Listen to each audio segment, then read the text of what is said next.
إن الحمد لله نحمده ونستعينه ونستغفره ونستهديه ونؤمن به ونتوكل عليه ونعوذ بالله من شرور أنفسنا ومن سيئات أعمالنا من يهده الله فلا مضل له ومن يضلله فلا هادي له وأشهد أن لا إله إلا الله وحده لا شريك له وأشهد أن محمدا عبده ورسوله صلى الله تعالى عليه وعلى آله وصحبه أجمعين সাদাকাতুল ফিতর এর বিধান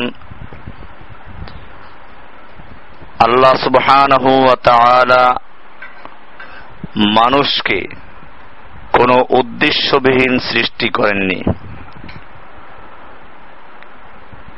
নিশ্চয়ই একটা বড় উদ্দেশ্য নিয়ে আল্লাহ রাব্বুল আলামিন মানব জাতিকে সৃষ্টি করেছেন এবং সে উদ্দেশ্যটা কি তা আল্লাহ রাব্বুল আলামিন নিজেই পবিত্র কোরআনে ঘোষণা করেছেন। সূরা যারিয়াত 51 নম্বর সূরার 56 নম্বর আয়াতে আল্লাহ সুবহানাহু ওয়া তাআলা বলেন, ওয়ামা খালাকতুল জিন্না ওয়াল ইনসা ইল্লা লিয়াবুদুন, আমি জিন এবং মানব জাতিকে কেবলমাত্র আমার ইবাদতের জন্যই সৃষ্টি করেছি। ইবাদত এমন একটি ব্যাপক শব্দ যা প্রকাশ্যে ও অপ্রকাশ্যে পালনকৃত এমন সব কথা ও কাজের সমষ্টি যা আল্লাহ পছন্দ করেন ও ভালোবাসেন। আল্লাহর ইবাদত গ্রহণীয় হওয়ার জন্য যে কোনো মুমিনের যে কোনো ইবাদত আল্লাহর কাছে গ্রহণযোগ্য হওয়ার জন্য দুটো শর্ত। প্রথম শর্ত হচ্ছে একমাত্র আল্লাহর সন্তুষ্টির জন্য আল্লাহর ইবাদত করতে হবে। পবিত্র কোরআনের সূরা আল বাইয়িনাতে বলা হয়েছে, ওয়ামা উমিরু ইল্লা লিয়াবুদুল্লাহা মুখলিসিনা লাহুদ্দিন, তাদের কেবলমাত্র আল্লাহর জন্য খালিস করে একনিষ্ঠ করে ইবাদত করতে বলা হয়েছে। এ কারণে প্রথম শর্ত হচ্ছে ইখলাসুন নিয়াত, শুধুমাত্র আল্লাহকে সন্তুষ্ট করার নিয়াতে করতে হবে। দ্বিতীয় নাম্বার হচ্ছে ইত্তিবাউ সুন্নতে রাসূলিল্লাহ সাল্লাল্লাহু আলাইহি ওয়াসাল্লাম, আল্লাহর রাসূলের সুন্নাহর আনুগত্য করা। কারণ ইখলাস যতই থাকুক না কেন, যদি রাসূল সাল্লাল্লাহু আলাইহি ওয়াসাল্লামের আনুগত্য না থাকে, ইত্তিবাউন নবী না থাকে, তাহলে তা কিছুতেই গ্রহণযোগ্য হবে না। মনে করুন, মাগরিবের নামাজ বা সালাত আল্লাহ রাব্বুল আলামিন ফরজ করেছেন, আল্লাহর রাসূলের তরিকা হচ্ছে তা 3 রাকাত আদায় করা। এখন কেউ যদি ইখলাসের সঙ্গে আল্লাহকে সন্তুষ্ট করার উদ্দেশ্যেই 3 রাকাতের পরিবর্তে 4 রাকাত মাগরিবের সালাত আদায় করে, তাকে আল্লাহ গ্রহণ করবেন? অবশ্যই করবেন না, তা শুদ্ধ হবে না। ঠিক তেমনি ভাবে মনে রাখতে হবে, যে কোনো ইবাদত আল্লাহর কাছে গ্রহণযোগ্য হওয়ার জন্য প্রথমে যেমন ইখলাসুন নিয়াত শর্ত, ঠিক তেমনি ভাবে ইত্তিবাউ সুন্নাহ শর্ত। আল্লাহ রাব্বুল আলামিন নিজেই পবিত্র কোরআনে ঘোষণা করেছেন, কুল ইন কুনতুম তুহিব্বুনাল্লাহা ফাত্তাবিউনি ইউহিব্বুকুমুল্লাহ, হে নবী, আপনি আপনার উম্মত বিশ্ব মানবতাকে জানিয়ে দিন, ইন কুনতুম তুহিব্বুনাল্লাহা, যদি তোমরা সত্যিকারে আল্লাহকে ভালোবাসতে চাও, ফাত্তাবিউনি, তাহলে আমার আনুগত্য করো, আমার ইত্তেবা করো। এখানে ইত্তেবা করতে বলা হয়েছে। এরপরে এই দুই শর্ত পূরণ করে যদি ইবাদত করে আশা করা যায় আল্লাহ রাব্বুল আলামিন সেটি গ্রহণ করবেন, এবং এই দুই শর্ত পালন করে যদি ইবাদত করা হয় আর তারপরেও তাতে কোন রকম ত্রুটি বিচ্যুতি দেখা দেয়, আল্লাহ রাব্বুল আলামিন সে ক্ষতি পুষিয়ে নেওয়ার ব্যবস্থাও রেখেছেন। আজকের আমাদের আলোচ্য বিষয় সাদাকাতুল ফিতর, এটা এরকমই একটি বিষয়। সিয়াম হলো মহান আল্লাহ সুবহানাহু ওয়া তাআলার ইবাদতের মধ্যে অন্যতম একটি ইবাদত। আর এই সিয়াম পালনে যে সকল ত্রুটি বিচ্যুতি হয়ে থাকে তার ক্ষতি পুষিয়ে নেওয়ার জন্য সাদাকাতুল ফিতর আদায়ের বিধান রেখেছেন। এই বিধান আমাদের সুবিধার্থে পরিবর্তন ও পরিমার্জন করা সমীচীন নয়। কেননা ইসলাম হলো একমাত্র অভ্রান্ত, ত্রুটিমুক্ত এবং পূর্ণাঙ্গ জীবন ব্যবস্থা। দ্বীন ইসলাম যখন পূর্ণতা পেয়েছে তখন অপূর্ণতার সংশয়ে মনে ঠাঁই দেওয়া নিতান্তই মূর্খতা। আল্লাহ সুবহানাহু ওয়া তাআলা ঘোষণা করেছেন, আল ইয়াউমা আকমালতু লাকুম দীনাকুম, আজকে আমি তোমাদের জন্য তোমাদের দ্বীনকে মুকাম্মাল করে দিয়েছি, পরিপূর্ণ করে দিয়েছি। সুতরাং দ্বীনকে অপূর্ণাঙ্গ মনে করার অর্থই হলো কোরআন হাদিসের অপূর্ণতা, আর এটা অসম্ভব, অযৌক্তিক ও ভ্রান্ত ধারণা মাত্র। আল্লাহ আমাদের এর থেকে পানা দান করুন। পূর্ববর্তী নবী রাসূলগণের প্রতি আল্লাহ সুবহানাহু ওয়া তাআলার অবতীর্ণ আসমানি গ্রন্থগুলো বিকৃত করা হয়েছে, কিন্তু শেষ নবী মুহাম্মদ সাল্লাল্লাহু আলাইহি ওয়াসাল্লামের প্রতি অবতীর্ণ কোরআন অবিকৃত অবস্থায় বিদ্যমান। কেননা এটা হেফাজত করার দায়িত্ব আল্লাহ নিজে গ্রহণ করেছেন। পবিত্র কোরআনে ইরশাদ হয়েছে, ইন্না নাহনু নাযালনা যিকরা ওয়া ইন্না লাহু লাহাফিজুন, এই কোরআন আমি অবতীর্ণ করেছি, আমি নিজেই এই কোরআনের সংরক্ষণকারী। সুতরাং এই কোরআনের পরিবর্তন করা, কোরআনের বিধানকে পরিবর্তন করা কোন মুমিনের কাজ হতে পারে না। অবশ্য রাসূল সাল্লাল্লাহু আলাইহি ওয়াসাল্লামের হাদিসকে বিকৃত করার অপপ্রয়াস চালানো হয়েছে, কিন্তু সেক্ষেত্রেও মুহাদ্দিসিনগণ যুগে যুগে অক্লান্ত পরিশ্রম করে সমস্ত জাল ভুয়া হাদিসগুলোকে চিহ্নিত করে, হাদিসকে যারা জালিয়াতি করত তাদেরকে চিহ্নিত করে ইসলামের এই বিশাল হাদিস ভান্ডারকেও তারা সংরক্ষণ করেছেন। এরপরেও কিছু লোকেরা কিয়াস করে অথবা আন্দাজ করে নিজের আকল বুদ্ধি বিবেচনা খাটিয়ে হাদিস বিকৃত করার চেষ্টা করেছে। আর সাদাকাতুল ফিতর এটাও তার থেকে বাদ পড়েনি। সাদাকাতুল ফিতর আল্লাহর রাসূল সাল্লাল্লাহু আলাইহি ওয়াসাল্লাম বলেছেন খাদ্যদ্রব্যের মাধ্যমে আদায় করা। মানুষেরা নিজেদের কিয়াস করে বুদ্ধি খাটিয়ে সেই খাদ্যদ্রব্যের পরিবর্তে অর্থ, টাকা পয়সা এবং খাদ্যের সমমূল্য পয়সা দিয়ে আদায় করাকে তারা জায়েজ করে দিয়েছে। আমরা সাদাকাতুল ফিতর সম্পর্কে এজন্য আল্লাহর রাসূল সাল্লাল্লাহু আলাইহি ওয়াসাল্লামের হাদিসগুলো আমরা দেখতে পাচ্ছি।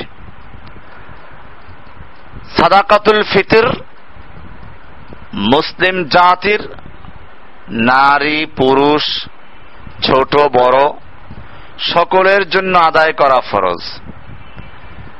এ প্রসঙ্গে আব্দুল্লাহ ইবনে ওমর রাদিয়াল্লাহু তাআলা আনহু বলেন, ফারাদা রাসূলুল্লাহ সাল্লাল্লাহু আলাইহি ওয়াসাল্লাম যাকাতাল ফিত্রে সাআম মিন তামারিন আও সাআম মিন শাঈরিন আলাল হুররি ওয়াল আবদি ওয়াল যাকারি ওয়াল উনসা ওয়াস সাগীরি ওয়াল কাবীরি মিনাল মুসলিমিন ওয়া আমারা বিহা আন তুআদ্দা ক্বাবলা খুরুজিন নাস ইলা সালাত। রাসূলুল্লাহ সাল্লাল্লাহু আলাইহি ওয়াসাল্লাম স্বীয় উম্মতের কৃতদাস ও স্বাধীন নারী পুরুষ ছোট বড় সকলের উপর মাথাপিছু এক সা পরিমাণ খেজুর বা জব সাদাকাতুল ফিতর হিসাবে ফরজ করেছেন এবং তা ঈদগাহের উদ্দেশ্যে বের হওয়ার পূর্বে আদায় করার নির্দেশ করেছেন। হাদিসটি বুখারী মুসলিম সহ বিভিন্ন কিতাবে রয়েছে। মেশকাতের 1815 নম্বর হাদিস দেখতে পারেন। ঈদের দিন সকালেও যদি কেউ মৃত্যুবরণ করেন তার জন্য ফিতরা আদায় করা ফরজ নয়। আবার ঈদের দিন সকালে কোনো বাচ্চা ভূমিষ্ঠ হলে তার পক্ষ থেকে ফিতরা আদায় করা ফরজ।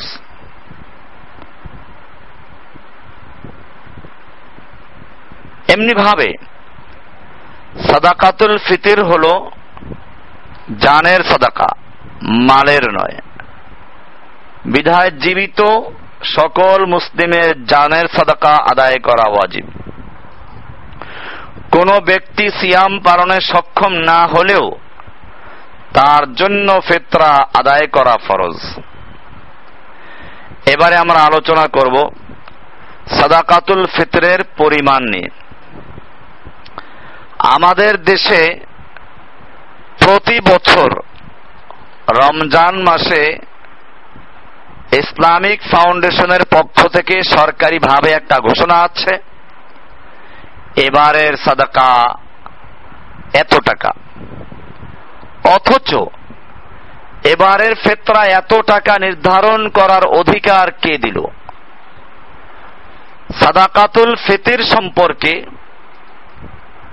আমাদের মনে রাখতে হবে, রাসূলুল্লাহ সাল্লাল্লাহু আলাইহি ওয়াসাল্লাম বলেছেন, সাআম মিন তাআমিন, যে অঞ্চলে যে খাদ্যটা প্রধান ওই অঞ্চলের প্রধান খাদ্য দিয়ে সাদাকাতুল ফিতর আদায় করতে হবে। সাদাকাতুল ফিতরের পরিমাণ হচ্ছে মাথা পিছু এক সা খাদ্যশস্য যাকাতুল ফিতর হিসাবে বের করতে হবে। সা হচ্ছে আল্লাহর রাসূল সাল্লাল্লাহু আলাইহি সাল্লামের যুগের এক ধরনের ওজন করার পাত্র। রাসূলুল্লাহ সাল্লাল্লাহু আলাইহি ওয়াসাল্লামের যুগের যে সা ব্যবহার হতো, এই সাতে সবচেয়ে ভালো গম যদি রাখা হয় তাহলে 2 কেজি 40 গ্রাম হয়। অবশ্য বিভিন্ন ফসলের সা ওজন হিসাবে বিভিন্ন হয়। এক সা চাউল প্রায় 2 কেজি 500 গ্রাম হয়। তবে ওজন হিসাবে এক সা গম, জব, ভুট্টা, খেজুর ইত্যাদি 2 কেজি 225 গ্রামের বেশি হয়। ইরাকি এক সা হিসেবে 2 কেজি 400 গ্রাম অথবা প্রমাণ সাইজ হাতের পূর্ণ 4 অঞ্জলি চাউল। বর্তমানে আমাদের দেশে এক সাতে 2.5 কেজি চাউল হয়। অর্ধসা ফিতরা আদায় করা সুন্নাত বিরোধী কাজ। মুআবিয়া রাদিয়াল্লাহু তাআলা আনহুর যুগে মদিনায় গম ছিল না, সিরিয়া হতে গম আমদানি করা হতো। তাই উচ্চ মূল্যের বিবেচনায় মুআবিয়া রাদিয়াল্লাহু তাআলা আনহু অর্ধসা গম দ্বারা ফিতরা দিতে বলেন। কিন্তু বিশিষ্ট সাহাবী আবু সাঈদ খুদরি রাদিয়াল্লাহু তাআলা আনহু সহ অন্যান্য সাহাবীগণ মুআবিয়া রাদিয়াল্লাহু তাআলা আনহুর এই ইজতিহাদি সিদ্ধান্তের বিরোধিতা করেন এবং রাসূলুল্লাহ সাল্লাল্লাহু আলাইহি ওয়াসাল্লামের নির্দেশ ও প্রথম যুগের আমলের উপরই কায়েম থাকেন। যারা অর্ধসা গম দ্বারা ফিতরা আদায় করেন তারা মুআবিয়া রাদিয়াল্লাহু তাআলা আনহুর রায়ের অনুসরণ করেন মাত্র। তারা আমিরে মুআবিয়া রাদিয়াল্লাহু তাআলা আনহুর সুন্নাত পালন করছেন, তার আদেশ পালন করছেন, রাসূল সাল্লাল্লাহু আলাইহি ওয়াসাল্লামের আদেশকে প্রত্যাখ্যান করছেন। ইমাম নববী রাহমাতুল্লাহ আলাইহি বলেন, সুতরাং অর্ধসা ফিতরা আদায় করা সুন্নাহর খেলাফ। রাসূলুল্লাহ সাল্লাল্লাহু আলাইহি ওয়াসাল্লাম যাকাতের ও ফিতরার যে হার নির্ধারণ করে দিয়েছেন তা রদবদল করার অধিকার কারণ নেই। এ ব্যাপারে ওমর রাদিয়াল্লাহু তাআলা আনহু একটি ফরমান লিখে আমর ইবনে হাজম রাহমাতুল্লাহ রাদিয়াল্লাহু তাআলা আনহু এর নিকটে পাঠান যে যাকাতের নিসাব ও প্রত্যেক নিসাবে যাকাতের যে হার তা চিরদিনের জন্য আল্লাহ সুবহানাহু ওয়া তাআলা তার রাসূলের মাধ্যমে নির্দিষ্ট করে দিয়েছেন, এটা পরিবর্ধন করার অধিকার কারও নেই। এই জন্য মনে রাখতে হবে, তাফসিরে মারিফুল কোরআনের 575 পৃষ্ঠায় লেখা আছে, ওমর রাদিয়াল্লাহু তাআলা আনহু ফরমান জারি করলেন যে এতে কোনো যুগে কোন দেশে কম বেশি অথবা রদবদল করার অধিকার কারও নেই। এবারে আমরা আলোচনা করব সাদাকাতুল ফিতর আদায় ও বন্টনের সময়কাল। সাদাকাতুল ফিতর ঈদের 2-1 দিন পূর্বে আদায় করা ও পরে বন্টন করা ওয়াজিব। ঈদুল ফিতরের পূর্বে সাহাবায়ে কেরাম বাইতুল মাল জমাকারীর নিকটে ফিতরা জমা করতেন। ফিতরা আদায়ের এটাই সুন্নতি পন্থা যা ঈদের সালাতের পর হকদারগণের মধ্যে বন্টন করতে হবে। বুখারী হাদিস নাম্বার 1511 যাকাত অধ্যায় অনুচ্ছেদ 77। আব্দুল্লাহ ইবনে ওমর রাদিয়াল্লাহু তাআলা আনহু বলেন, রাসূলুল্লাহ সাল্লাল্লাহু আলাইহি ওয়াসাল্লাম ঈদগাহে যাওয়ার পূর্বে সাদাকাতুল ফিতর আদায় করার নির্দেশ দিয়েছেন। অন্যত্র রয়েছে ঈদের সালাতের পূর্বে দায়িত্বশীলের কাছে ফিতরা জমা করা ওয়াজিব। ইবনে ওমর রাদিয়াল্লাহু তাআলা আনহু ঈদের 2-1 দিন পূর্বে জমাকারীর কাছে ফিতরা পাঠাতেন। মুয়াত্তা ইমাম মালিক এর হাদিস নাম্বার 343, ইবনে খুজাইমা 2397 নম্বর হাদিস, হাদিসটি সহিহ। ইবনে আব্বাস রাদিয়াল্লাহু তাআলা আনহু বলেন, রাসূলুল্লাহ সাল্লাল্লাহু আলাইহি ওয়াসাল্লাম সিয়াম পালনকারীর জন্য সাদাকাতুল ফিতর আদায় অপরিহার্য করে দিয়েছেন। যে ব্যক্তি ঈদের সালাতের পূর্বে আদায় করবে তা সাদাকাতুল ফিতর হিসাবে গণ্য হবে, আর যে ব্যক্তি ঈদের সালাতের পর আদায় করবে তা সাধারণ সাদাকা হিসাবে গণ্য হবে। এটাও আবু দাউদ শরীফের 1609 নম্বর হাদিসে বর্ণিত হয়েছে এবং হাদিসটি সহিহ। ঈদের সালাতের পূর্বে ফিতরা বন্টন করার কোনো প্রমাণ পাওয়া যায় না, বরং পরে বন্টনের প্রমাণ পাওয়া যায়।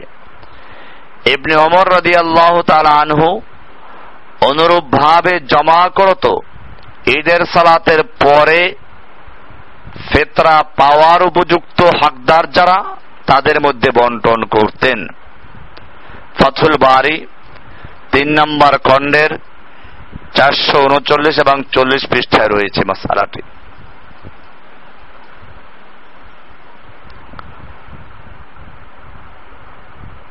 অনেকে মনে করেন ঈদের সালাতের পূর্বে বন্টন করা হলে গরিবদের সুবিধা হবে, কিন্তু এ মর্মে যে কয়টি বর্ণনা এসেছে তা গ্রহণযোগ্য নয়।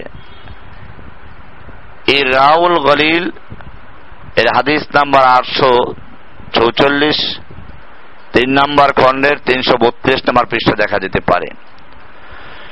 সুতরাং মহান আল্লাহ সুবহানাহু ওয়া তাআলা তার রাসূলের মাধ্যমে ফিতরা বন্টনের জন্য যে সময় নির্ধারণ করে দিয়েছেন তা পালন করা আবশ্যক। এবারে আমরা আলোচনা করব ফিতরা পাওয়ার হকদারগণ কারা। সাদাকাতুল ফিতর এলাকার অভাবী ও দরিদ্র মানুষের মাঝে বন্টন করবে, কেননা ধনীদের সম্পদে গরিবদের হক রয়েছে। আল্লাহ সুবহানাহু ওয়া তাআলা পবিত্র কোরআনে ইরশাদ করেছেন, অফি আমওয়ালিহিম হাক্কুন লিস-সাইলি ওয়াল মাহরুম, ধনীদের সম্পদে রয়েছে ফকির ও বঞ্চিতদের অধিকার। সূরা জারিয়াত 51 নম্বর সূরার 19 নম্বর আয়াত। এছাড়া যাকাত আদায়ের নিম্নোক্ত 8টি খাতেও ফিতরা বন্টন করা যাবে। আল্লাহ সুবহানাহু ওয়া তাআলা পবিত্র কোরআনে ইরশাদ করেছেন সূরা তাওবা 9 নম্বর সূরার 7 নম্বর আয়াতে আল্লাহ সুবহানাহু ওয়া তাআলা বলেন, ইন্নামাস সাদাকাতু লিল ফুকারা'i ওয়াল মাসাকিন ওয়াল আমিলিনা আলাইহা ওয়াল মুআল্লাফাতি কুলুবুহুম ওয়া ফির রিকাবি ওয়াল গারিমিন ওয়া ফি সাবিলিল্লাহ ওয়া ইবনিস সাবিল ফরিদাতাম মিনাল্লাহ আল্লাহু আলিমুন হাকিম। যাকাত হলো কেবলমাত্র ফকির, মিসকিন, যাকাত আদায়কারী ও যাদের চিত্ত আকর্ষণ প্রয়োজন তাদের হক, এবং তা দাস মুক্তির জন্য, ঋণগ্রস্তদের ঋণ পরিশোধের জন্য, আল্লাহর পথে জেহাদকারীদের জন্য ও মুসাফিরদের জন্য। এই হলো আল্লাহর নির্ধারিত বিধান। সূরা তাওবা 9 নম্বর সূরার 60 নম্বর আয়াত। উপরোক্ত আয়াতে আল্লাহ সুবহানাহু ওয়া তাআলা যাদের কথা বলেছেন তারা প্রত্যেকেই যেমন যাকাতের হকদার তেমনি ভাবে ফিতরা পাওয়ার উপযুক্ত। তবে এক্ষেত্রে মনে রাখতে হবে, যাকাত এবং ফিতরার সময় এলেই আমাদের দেশের মাদ্রাসাগুলো থেকে এজন্য অনেক চাপ দেওয়া হয়, ফায়দা বুঝানো হয়, বলা হয়ে থাকে একদিকে গরিবকেও সাহায্য করা হলো, অপরদিকে দ্বীনি ইলম চর্চায় সাহায্য করা হলো। কথাটা খুবই সুন্দর এবং ভালো, তবে মনে রাখতে হবে যেই কোনো মাদ্রাসা এটা পাওয়ার উপযুক্ত নয়। যে সমস্ত মাদ্রাসাগুলোতে মিলাদ শেখানো হয়, যে সকল মাদ্রাসাগুলোর বুখারী খতমের নামে যখন লেখাপড়া শেষ করে মাদ্রাসার জীবন সমাপন করে কর্মজীবনে চলে যাওয়ার সময়, সেই সময় বুখারী শরীফের সর্বশেষ হাদিসের ক্লাস আনুষ্ঠানিকভাবে করাতে গিয়ে খতমে বুখারীর অনুষ্ঠানে ছাত্রদেরকে বলা হয়, বাবারা তোমরা এখন জাহিরি ইলম শেষ করে যাচ্ছ, বাতিনি ইলম অর্জন করার জন্য একজন পীরের হাতে বায়াত দিয়ে মুরিদ হয়ে যাও।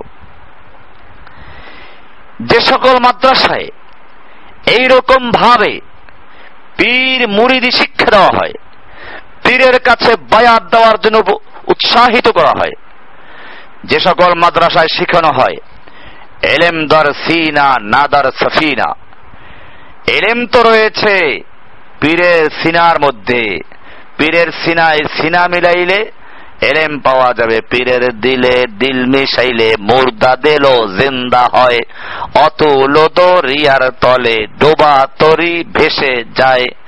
কেন ভাবো জুদা জুদা, যেহি মুর্শিদ সেহি খোদা, ওই নামেতে ডুবে রও। এইসব শিক্ষা দেওয়া হয় যে সকল মাদ্রাসায় শিক্ষা দেওয়া হয়। আইয়ুহাল কওমুল্লাযী ফিল মাদ্রাসা কুল্লামা হাসালতুমুহু ওয়াসওয়াসা। ওহে যারা মাদ্রাসায় লেখাপড়া করে শেষ করেছো, এতদিন যা পড়াশোনা করেছো এগুলো সব ধোঁকা। ইলমে নিস্তে গায়রে ইলমে আশিকি, মা বাকিয়া তালবিসে ইবলিসে শাকি। আসল ইলম তো হচ্ছে আশিকি ইলম, যেটা আসবে পীরের সিনার মাধ্যমে। পীরের কাছে বায়াত হলে পীর তোমার দিকে তাওয়াজ্জু দিলে এর মধ্যে এলেম এসে যাবে। এজন্য চরমনার পীর সাহেব তার বইতে লিখেছেন, কুম্ভীর তার ডিমের ভিতরে তাও দেয় দূরের থেকে নজর দিয়ে। কুম্ভীর যদি, মানে কুমির আর কি মনে হয়, কুম্ভীর যদি দূরের থেকে দৃষ্টি দিয়ে ডিমের ভিতরে তাও দিতে পারে, ভাব দিতে পারে, তাহলে পীর কেন ফয়েজ দিয়ে ভিতরে এলেম ঢুকাতে পারবে না? এই সকল যুক্তি দিয়ে যারা মাদ্রাসায় কোরআন হাদিসের এলেম শিক্ষা দেওয়ার পরেও তাদেরকে পীর মুরিদিতে উৎসাহিত করে, তাবিজ লিখতে উৎসাহিত করে,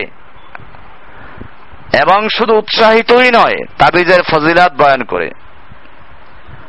এমনি ভাবে যে সকল মাদ্রাসায় পড়ুয়া আলেমেরা কোরআনটাকে মনে করলো তাবিজ বানিয়ে ঝুলিয়ে দেওয়ার জন্য নাজিল করা হয়েছে, অথবা ভূত ছাড়ানোর জন্য চিনির প্লেটে লিখে, মেশকো জাফরান দ্বারা লিখে ধুয়ে ধুয়ে খেতে হবে, যে সমস্ত মাদ্রাসাগুলোতে খতমে কোরআন, খতমে তাহালিল, খতমে তাসবিহ, খতমে খাজা গান এই সমস্ত শেখানো হয়, যে সকল মাদ্রাসাগুলোতে বিভিন্ন রকমের হিলা শেখানো হয়, যাকাতের জন্য বছর পূর্ণ হওয়া শর্ত, হিলায় লেখা আছে, কিতাব পড়ানো হয়, সে কিতাবে লেখা আছে যদি বছর শেষ হওয়ার 2-1 দিন আগে যাকাত পরিমাণ টাকা স্ত্রী অথবা অন্য কারো মালিকানায় দিয়ে দিল, তাহলে তার উপরে আর যাকাত ফরজ থাকে না, কারণ বছর পূর্ণ হয় নাই।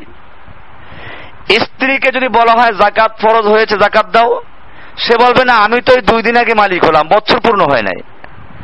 আবার স্ত্রীর যখন বছর পূর্ণ হতে লাগবে, 2-1 দিন আগে সে আবার তার আরেকজন ছেলেকে মালিক বানিয়ে দিল। এমনি ভাবে যে সকল জায়গায় শেখানো হয় ঋণ থাকলে যাকাত ফরজ হয় না, অতএব কোটি কোটিপতি যারা বাংলাদেশের, তো তারা যেহেতু ব্যাংক ঋণে আবদ্ধ আছে, তাদের আর যাকাত দিতে হয় না। তারা বলে আমরা যে পরিমাণ টাকার মালিক তার চেয়ে কয়েক গুণ বেশি ঋণী আছি। অথচ ঋণের প্রকার আছে, ঋণ থাকলে যে পরিমাণ ঋণ সে পরিমাণ বাদ দিয়ে যাকাত দিতে হবে, এটা ঠিক। তবে সে ঋণের স্তর আছে, দীর্ঘ মেয়াদী ঋণ যেগুলো আছে, যেগুলো এই বছর আদায় করতে হবে না, ওই ঋণ এবছরের যাকাত থেকে বাদও যাবে না। বিস্তারিত লেখা আছে আমার কিতাবুজ যাকাতের ভিতরে, ওখানে দেখে নিবেন। আমি বলছিলাম যাকাত মাদ্রাসায় দিতে হবে, ঠিক আছে। গরিব ইলম, তালিবুল ইলম যারা ইলম অর্জন করে, এমনি ভাবে সাদাকাতুল ফিতর এদেরকে দিতে হবে। যারা আল্লাহর রাস্তায় জিহাদ করছে, জিহাদ ফি সাবিলিল্লাহর জন্য যারা জীবন উৎসর্গ করেছে, তাদের সহযোগিতা করা, তাদের স্ত্রী সন্তানদেরকে সাহায্য করা, তাদের অস্ত্র এবং যুদ্ধের সামান খরিদ করার জন্য সাহায্য করা, এটা যাকাতের একটা বড় অংশ, বড় খাত। আল্লাহ রাব্বুল আলামিন কোরআনে বর্ণিত সূরা তওবার 60 নম্বর আয়াতে যে 8টি খাত বয়ান করেছেন, তার মধ্যে একটি হচ্ছে ফি সাবিলিল্লাহ, আল্লাহর রাস্তায়। এখানে আল্লাহর রাস্তায় বলতে আল্লাহর রাস্তায় যারা যুদ্ধ করে তাদেরকে বোঝানো হয়েছে। এটাই গ্রহণযোগ্য তাফসীর এবং মুফাসসিরিনদের বক্তব্য। আজকে যারা বার্মা, আরাকানে, ফিলিস্তিনে, আফগানিস্তানে, ইরাকে, কাশ্মীরে, চেচনিয়া, বসনিয়া, দুনিয়ার যেখানেই মুসলিমদের উপর নির্যাতন হচ্ছে, সেই নির্যাতিত নিপীড়িত মুসলিমদের উদ্ধারের জন্য, ইসলামকে প্রতিষ্ঠিত করার জন্য জিহাদ করছে, যুদ্ধ করছে, বর্তমান যুগে যাকাত পাওয়ার একমাত্র হকদার তারাই। ইমাম ইবনে তাইমিয়া রাহমাতুল্লাহ আলাইহি তার মাজমুআতুল ফাতাওয়া নামক কিতাবে লিখেছেন, ওনাকে জিজ্ঞেস করা হয়েছিল, একদিকে একদল গরিব ক্ষুধার্ত লোকেরা না খেয়ে মারা যাচ্ছে, আর একদিকে মুজাহিদিনদের অস্ত্র ক্রয়ের জন্য অর্থের প্রয়োজন, এখন আমরা কাদেরকে সাহায্য করব? ইমাম ইবনে তাইমিয়া রাহমাতুল্লাহ আলাইহি লিখেছেন, যদি এরকম হাজারো লক্ষ গরিব না খেয়ে মারা যায়, তারপরেও মুজাহিদিনদেরকে সাহায্য করতে হবে, কারণ গরিবরা মারা গেলে কয়েকজন গরিব মারা গেল। কিন্তু যদি মুজাহিদিনদের ক্ষতি হয়ে যায়, তাহলে সেক্ষেত্রে ইসলামের ক্ষতি হয়ে যাবে, ইসলাম মরে যাবে। ইসলামকে জীবিত রাখা প্রথম শর্ত। এজন্য যাকাত আদায় করার ক্ষেত্রে আমাদের অবশ্যই খেয়াল রাখতে হবে, এই গুরুত্বপূর্ণ যে খাত, এটাকে মানুষ বেমালুম ভুলে গেছে। আল্লাহর রাস্তায় বলতে কাদেরকে বোঝানো হয়েছে, এটা মানুষ ইচ্ছাকৃতভাবে পরিবর্তন করতে চায়, ফেলেছে। আমাদেরকে আবার সেই সঠিক অর্থ মানুষকে বোঝাতে হবে এবং সে খাতে আমাদের যাকাত আদায় করতে হবে। হ্যাঁ, যে সকল মাদ্রাসায় তাওহীদ শিক্ষা দেওয়া হয়, শিরক আর বিদআত বিরোধী শিক্ষা দেওয়া হয়, যে সকল মাদ্রাসাগুলোতে কোনো বিদআত শিক্ষা দেওয়া হয় না, কোরআন এবং সুন্নাহর উপরে প্রতিষ্ঠিত, সে সকল মাদ্রাসা চলার জন্য তাদের ছাত্রদেরকে সাহায্য করার জন্য, তাদের আবাসন তৈরি করে দেওয়ার জন্য যাকাত এবং ফিতরা সাহায্য করতে হবে। এবারে আমরা আলোচনা করব সাদাকাতুল ফিতর কোন বস্তু দ্বারা আদায় করা ওয়াজিব। আমরা আগেই বলেছি, সাদাকাতুল ফিতর প্রত্যেক দেশের প্রধান খাদ্য দিয়ে ফিতরা আদায় করবে। এ প্রসঙ্গে হাদিসে বর্ণিত হয়েছে, আন আবি রাজাইন রাদিয়াল্লাহু তাআলা আনহু قال سمعت ابن عباس يخطب على منبركم يعني منبر البصرة يقول صدقة الفطر صاع من طعام। আবু রাজা রাহমাতুল্লাহ আলাইহি বলেন, একজন বিশিষ্ট তাবেঈ, তিনি বলেন, আমি ইবনে আব্বাস রাদিয়াল্লাহু তাআলা আনহুকে বলতে শুনেছি, তিনি তোমাদের মেম্বারে অর্থাৎ বসরার মেম্বারে দাঁড়িয়ে খুতবা দানরত অবস্থায় বলতেছিলেন, সাদাকাতুল ফিতরের পরিমাণ হলো মাথা পিছু 1 সা খাদ্যদ্রব্য, মিন তাআমিন, সাওম মিন তাআমিন, 1 সা খাদ্যদ্রব্য। হাদিসটি নাসাই শরীফে আছে। 2522 নম্বর হাদিস এবং সহিহ হাদিস। আরো একটা হাদিসে বলা হয়েছে, عن أبي سعيد الخدري رضي الله تعالى عنه يقول كنا نخرج زكاة الفطر صاعا من طعام أو صاعا من شعير أو صاعا من تمر أو صاعا من أقط أو صاعا من زبيب। অর্থ, আমরা রাসূলুল্লাহ সাল্লাল্লাহু আলাইহি ওয়াসাল্লামের যুগে যাকাতুল ফিতর আদায় করতাম একসা খাদ্য, তাআম একসা খাদ্যদ্রব্য দিয়ে, অথবা একসা জব, অথবা একসা খেজুর, অথবা একসা পনির, অথবা একসা কিশমিশ দিয়ে। এই হাদিসটি আছে বুখারী শরীফে, মুসলিম শরীফে, মেশকাতের 1816 নম্বর হাদিসটা দেখতে পারেন। আমাদের এই কৃষি প্রধান দেশে প্রধান খাদ্য হচ্ছে চাউল। সে কারণে এদেশে চাউল দিয়ে সাদাকাতুল ফিতর আদায় করাই উত্তম। খাদ্যশস্যের মূল্য দিয়ে সাদাকাতুল ফিতর আদায় করার সপক্ষে কোরআন হাদিসে স্পষ্ট কোনো দলিল নেই। সুতরাং মুদ্রা দিয়ে, টাকা পয়সা দিয়ে ফিতরা আদায় করা কোন বিশিষ্ট জনের তাকলিদ বা অন্ধ অনুকরণ ছাড়া আর কিছুই নয়। আল্লাহর রাস্তায় দান খয়রাত করতে হলে নবী করিম সাল্লাল্লাহু আলাইহি ওয়াসাল্লামের পন্থাই তা অপরিহার্য। আমরা এজন্য আগেই শর্ত বলেছিলাম, ইত্তেবাউস সুন্নাহ।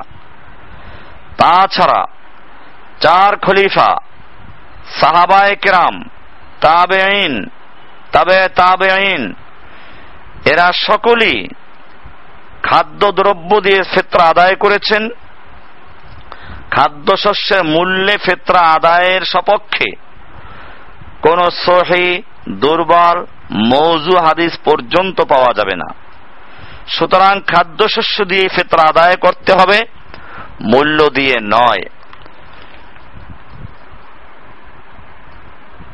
খাদ্যশস্য ব্যতীত অন্য কোন দিনার, দিরহাম, টাকা পয়সা দিয়ে ফিতরা আদায় করেছেন এ মর্মে রাসূল সাল্লাল্লাহু আলাইহি সাল্লাম, সাহাবায়ে কেরাম, তাবেঈন, তাবেঈন এর কোনো আমল পাওয়া যায় না।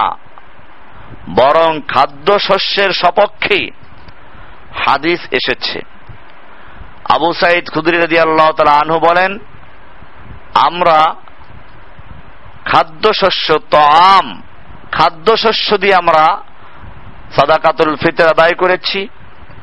জব, খেজুর, পনির, কিশমিশ এসব দিয়ে আমরা যাকাত আদায় করতাম, সাদাকাতুল ফিতর আদায় করতাম। তাআম শব্দটি খাদ্য অর্থে ব্যবহার করা হয়, পরিভাষায় যা দিয়ে ক্ষুধা নিবারণ করা যায়। তাই এ তাআম দ্বারা টাকা পয়সা বুঝায় না। তাছাড়াও রাসূলুল্লাহ সাল্লাল্লাহু আলাইহি সাল্লামের পূর্ব যুগ হতেই মক্কা মদিনায় দিনার, দিরহাম প্রভৃতি মুদ্রার প্রচলন ছিল। কিন্তু তিনি ওই সময় সেই দিনার, দিরহাম দিয়ে সাদাকাতুল ফিতর আদায় না করে বা আদায় করতে না বলে এক সা খাদ্যশস্যের মূল্য হিসাব দিরহাম প্রদানের নির্দেশ না দিয়ে বরং খাদ্যশস্য দিয়েই সাদাকাতুল ফিতর আদায় করেছেন এবং করতে বলেছেন। খাদ্যশস্যের মূল্য দিয়ে ফিতর আদায় করা বা সাদাকা ক্রয় করে দেওয়াটা, এটা কোরআন এবং হাদিস দ্বারা প্রমাণিত হয় নাই। যারা ফিতরা দ্রব্যমূল্য এর টাকার বিনিময়ে আদায় করতে চান, তাদের বক্তব্য মূলত কোরআন সুন্নাহ থেকে পরিপন্থী। কারণ আমরা দেখি কোরবানি এটা একটা ওয়াজিব অথবা সুন্নাহ, কেউ বলেছেন ওয়াজিব, কেউ বলেছেন সুন্নাহ। তো কোরবানি আদায় করতে গিয়ে আমরা দেখি এখানে সকলেই একমত যে কোরবানির পরিবর্তে, পশুর পরিবর্তে টাকা আদায় করলে কোরবানি আদায় হবে না। তাহলে কোরবানির পশুর বিনিময়ে টাকা আদায় করলে যদি কোরবানি না হয়, তাহলে সাদাকাতুল ফিতরের পরিবর্তে টাকা আদায় করলে টাকা কেন আদায় হয়ে যাবে? এই জন্য মনে রাখতে হবে, কোরবানি যেরকম ভাবে পশু জবাইয়ের পরিবর্তে মূল্য দিয়ে আদায় করলে আদায় হয় না, ঠিক এরকম ভাবে সাদাকাতুল ফিতরও খাদ্যদ্রব্য দিয়ে আদায় করতে হবে, মূল্য দিয়ে আদায় করলে আদায় হবে না। সুতরাং আমাদের মনে রাখতে হবে, এই সাদাকাতুল ফিতর আদায় করার জন্য যে পদ্ধতি, যে পরিমাণ এবং যে খাতগুলো আদায় আলোচনা করা হলো, আমরা সেই পরিমাণ, সেই নিয়মে, সেই খাতে আদায় করব, কোরআন এবং সুন্নাহ মোতাবেক চলব। কোন ব্যক্তি, কোন পীর, কোন ইমাম আমরা অন্ধ অনুসরণ করব না। কোন ইমামের কথা যদি কোরআন এবং হাদিস অনুযায়ী হয়, আমরা অবশ্যই মাথা পেতে মেনে নিব। আর যদি কোন ইমাম, কোন আলেম, কোন মুফতি, কোন শেখ, কোন পীর এর কথা কোরআন এবং সুন্নাহ পরিপন্থী হয়, সেক্ষেত্রে আমরা কোরআন সুন্নাহকে অনুসরণ করব, আর ওই ব্যক্তির কথাকে তার মুখে ছুঁড়ে মারব। এটাই কোরআনের নির্দেশ, এটাই হাদিসের নির্দেশ। আল্লাহ সুবহানাহু ওয়া তাআলা পবিত্র কোরআনে আমাদেরকে আদেশ করেছেন, ফাইন তানাযাতুম ফি শাইইন ফারুদ্দুহু ইলাল্লাহি ওয়ার রাসূল। যদি তোমরা কোনো বিষয়ে বিবাদে, বিতর্কে লিপ্ত হও, তাহলে তা আল্লাহ এবং তার রাসূলের কাছে ফিরিয়ে দাও। রাসূলুল্লাহ সাল্লাল্লাহু আলাইহি ওয়াসাল্লাম তার বিদায় হজের ভাষণে স্পষ্ট বলে দিয়েছেন, তারাকতু ফীকুম আমরাইন, আমি তোমাদের মাঝে দুটো জিনিসকে রেখে যাচ্ছি। লান তাদিল্লু মা তামাসসাকতুম বিহিমা, তোমরা পথভ্রষ্ট হবে না, পদচ্যুত হবে না, গোমরাহ হবে না, বিভ্রান্ত হবে না, যতক্ষণ পর্যন্ত ওই দুটো জিনিসকে শক্তভাবে ধারণ করে রাখবে। সে দুটো জিনিস কি?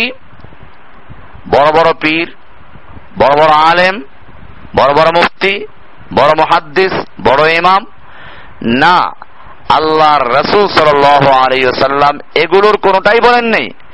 তিনি বলেছেন সেই দুটো জিনিস হচ্ছে কিতাবুল্লাহি ওয়া সুন্নাত রাসূলিহি, একটা হচ্ছে আল্লাহর কিতাব কোরআন, আরেকটি হচ্ছে রাসূলের সহিহ হাদিস। সুতরাং কোরআন এবং সুন্নাহকে মাপকাঠি বানাতে হবে। কোরআন এবং সুন্নাহ দিয়ে আলেমকে, পীরকে, মুফতিকে, ইমামকে ওজন করতে হবে, পীর দিয়ে কোরআন হাদিসকে নয়। সেজন্য মনে রাখতে হবে, সাদাকাতুল ফিতর একটি ইবাদত, এটা আদায় করা একটি ইবাদত। আমরা এটাকেও ইখলাসের সঙ্গে রাসূল সাল্লাল্লাহু আলাইহি ওয়াসাল্লামের তরিকা আদায় করব, তাহলে এটা ইবাদত হবে। আর যদি রাসূল সাল্লাল্লাহু আলাইহি ওয়াসাল্লামের তরিকা বাদ দিয়ে কোন ইমামের তরিকা, কোন পীরের তরিকা বা কোন মুফতির তরিকা মানি, তাহলে এটা মুফতির ইবাদত হতে পারে, পীরের ইবাদত হতে পারে, ইমামের ইবাদত হতে পারে, আল্লাহর ইবাদত হতে পারে না। আসুন সাদাকাতুল ফিতর এবং অন্যান্য সব ইবাদতগুলো আমরা রাসূলের তরিকায় করার চেষ্টা করি। আল্লাহ সুবহানাহু ওয়া তাআলা আমাদের সকলকে বিষয়গুলোকে বুঝার এবং আমল করার তৌফিক দান করুন। ওয়া সাল্লাল্লাহু তাআলা আলা নবিয়িনা মুহাম্মদ ওয়া আলা আলিহি ওয়া সাহবিহি আজমাইন। সুবহানাল্লাহি ওয়া বিহামদিহি সুবহানাকাল্লাহুম্মা ওয়া বিহামদিকা আশহাদু আল্লা ইলাহা ইল্লা আনতা আস্তাগফিরুকা ওয়া আতুবু ইলাইক।